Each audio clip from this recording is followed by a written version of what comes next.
আপনারা কি কখনো শুনেছেন গেম খেলে কি হবে, জীবনে কি করবা?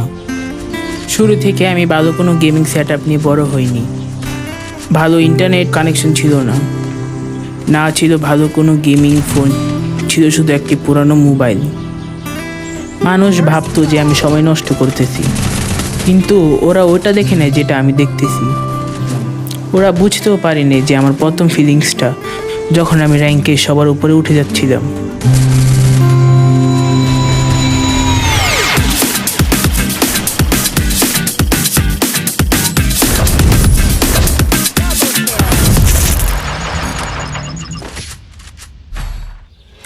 আমার নাম তানাজউদ্দিন, কলেজ ফার্স্ট ইয়ারে এখন পড়ি। আমি একজন ফ্রি ফায়ার প্লেয়ার। তো একদিন হঠাৎ করে স্কুলে যাওয়ার সময় দেখতেছি রাস্তার মধ্যে বড় ভাইরা বসে বসে একটা গেম খেলতেছে। তখন জিজ্ঞাসা করে এটা কি গেম। তখন দেখি আরো অনেকজন বসে বসে একটা গেম খেলতেছে। তখন জিজ্ঞাসা করে যে এটা কি গেম। ওরা বলে এটা ফ্রি ফায়ার। তখন তখন দেখি যে ফ্রি ফায়ার গেমটা ট্রাই করে দেখি খেলা যায়নি।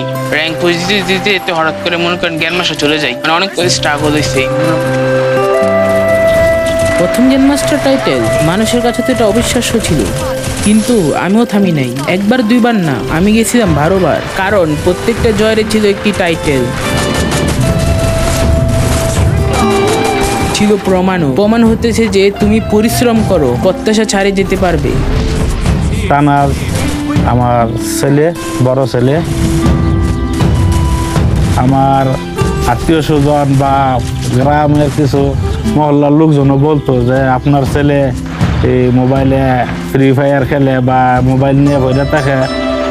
আমার আব্বুর পায়ে পানি জমা শুরু হয়, যেটাকে বলে বাত পানি। তখন বাবার আব্বুর সেবা যত্ন করতে হবে আমাকে।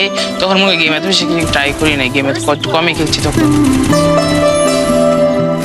বা আমি যেহেতু প্রবাসী, যে সংসারের যে একটা দায়িত্ব সঠিকভাবে পালন করে